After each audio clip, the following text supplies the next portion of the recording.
Hi everyone, hoping that you all are well. This is Dr. Tracy McCarthy. We're going to be looking at the relationship between the biblical Rebekka and OGUN. For those of you who are not familiar with Rebekka, we previously did a profile on Rebekka. Now, Rebekka is the wife of the patriarch Isaac, and Isaac is the son of Abraham. Rebekka is also understood as the mother of Esau/Edom and Jacob. And now we know that there's a relationship of some sort between Edom and Esau. And in addition to the relationship between Esau and Edom, you have a relationship between Edom, Asahel, and OGUN. So we're going to be looking at the concrete and symbolic correlation between OGUN and the biblical Rebekka. And what we're going to see is that OGUN is presented as this deity of iron, and Rebekka, interestingly, is the actual personification of iron. And so if you haven't done so already, you might want to check out that introductory discussion about OGUN and Edom. And so what we're going to be looking at now is the personification of Rebekka as this entity known as iron. Previously, as we analyzed the dynamics surrounding Rebekka, it was understood that Rebekka had the closest relationship with Jacob, and Isaac had the closest relationship with Esau. But what we also saw was that Rebekka had some dynamics going on that created a situation where she was encouraging these pathological dynamics with respect to both Jacob and Esau, and also with respect to Isaac. And so what we're going to do is we're going to do a deconstruction of the name Rebekka so that you can see the relationship between Rebekka and the element known as iron, and hence Rebekka's relationship with the construct of OGUN. The name Rebekka, in terms of etymology, is rooted in this word marbeg. She's identified as the wife of Isaac, and you can see that there are multiple spellings for Rebekka's name, and she is mentioned multiple times in the Old Testament. And so this root marbeg is related to this idea of stalling someone or something, hindering something. And so her name, the essence of her name is hindrance, essentially, to stall. And we go on to see that this root, the essence of it is to tie up, to stall, as if creating a stall for cattle, something that corrals cattle, something that encumbers cattle from moving around. And some of the other words or constructs that are tied to this name Rebekka are ensnare, shackle, bind, and to fetter. And here you have the primary entry for Rebekka at 4479, and she's indicated as the wife of the patriarch Isaac. And it's indicated here that in the Arabic, Rebekka is understood as to bind, to fasten, and to ensnare. Now there's a parenthetical that suggests that this is all about her beauty. And so it's this symbolic ensnaring. It's this enticing, this fastening with respect to her name. However, there's a little bit more going on with her name than simply this symbolic ensnaring.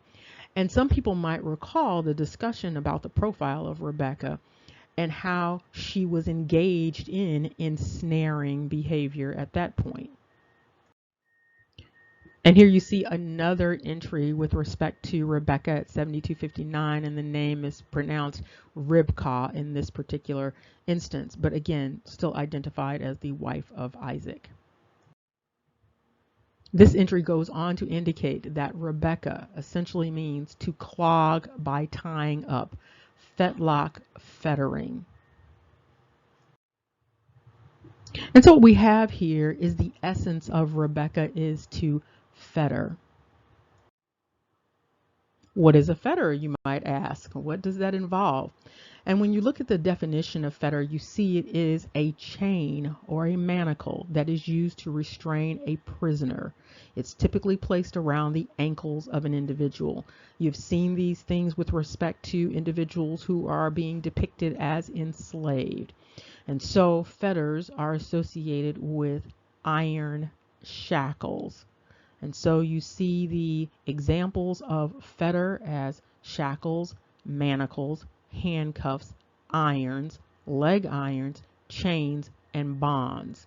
When you go down, you see that fetter, to fetter as a verb, is to restrain with chains or manacles, typically around the ankles. And then you see similar constructs of shackle, manacle, handcuff, or clap in irons. Now, Merriam-Webster also offers a commentary with respect to the understanding of fetters in the Bible. And the commentary is that fetters are understood as a chain or shackle for the feet, something that confines or restrains. And here you have the essence of Rebekka, and you have the essence of OGUN. And here you can see this example of a fetter, which brings Rebekka in line with OGUN. And OGUN is already in line with Edom and Asahel. Webster's Dictionary also offers a treatment of fettering with respect to it being a verb. And so fettering is synonymous with shackling, manacle, confining someone within a net, entangling someone, impeding someone, restraining someone, encumbering them in such a way that their progress or movement is essentially lost. It's essentially enslavement, and sometimes it's related to a process of tyranny. Sometimes it's related to creating class systems so that people cannot move within those class systems. And so you have this concrete manifestation of fettering, and then you have these symbolic representations of fettering. But whatever way you look at it, what you have is oppression. You have tyranny. And this is what is related to this idea of iron and chains and shackling. This is what is related to, correlated with both Rebekka and OGUN. Now, some people have some cognitive dissonance with respect to OGUN, and this is historically manifested in terms of the language, whether you're talking about the etymology of iron and ire with respect to Ireland, or whether you're talking about the Yoruba. And so you have individuals understanding OGUN as being synonymous with tyranny, synonymous with war and destruction, but at the same time using language in order to contort this understanding of ire and OGUN to make it into something that is abundance, goodness, prosperity. And of course, this may be tied to the position the person is in with respect to this OGUN dynamic. So if you are the one who is shackling, if you are the one who's on top of the class system, if you are the one hampering, you are the one confining, you are the one enslaving, you are the one destroying, well, then you may envision ire not as wrath and destruction, but as goodness and abundance. And again, here you see Rebekka and OGUN associated with slave chains. These are chains that are made of solid iron with a simple twist lock. These chains were used to restrain the feet or ankles of enslaved individuals to prevent them from running or kicking, but allowing them to walk. And here you see leg irons are also known as fetters, shackles, or foot cuffs.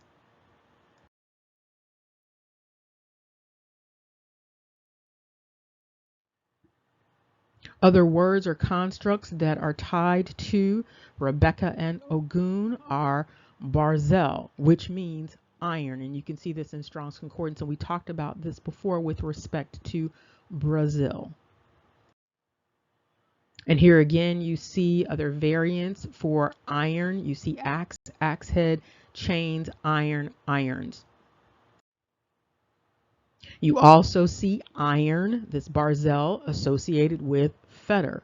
You see iron associated with this idea of piercing. And here you see this media depiction of iron, this representation of iron, and specifically iron with respect to piercing. And interestingly, you see iron associated with commerce. It's also understood as a cutting instrument, but also symbolically associated with Babylon. And these are additional representations of Rebekka and Ogun Edom. You also see here that iron is associated with the spoils of war. And here you see iron is associated with, understood as something that is a weapon. You see that iron, barzel, is correlated with Rebekka and Ogun, with Ogun being the deity of this iron and Rebekka essentially being iron. Again, you see iron associated with Egyptian bondage. Iron is correlated with oppression. Iron is seen as strength or might. It's correlated with distress. Iron is correlated with judgments. Iron, in terms of the biblical treatment of it, is associated with evildoers. Iron is associated with scorching the sky. Iron is associated with obstinance. And here again, with this media depiction, you see this manifestation of iron and the earth. And then you see this continent centered in the middle of all of this. As we wrap this up, we have considered the concrete and the symbolic correlations between Ogun, the biblical Rebekka, Edom, and Asahel. We've also looked at how these things come together to symbolize slavery and oppression, in addition to this construct of destruction. And so you also see this odd symbiotic relationship between Rebekka and what represents her child, Edom, Ogun.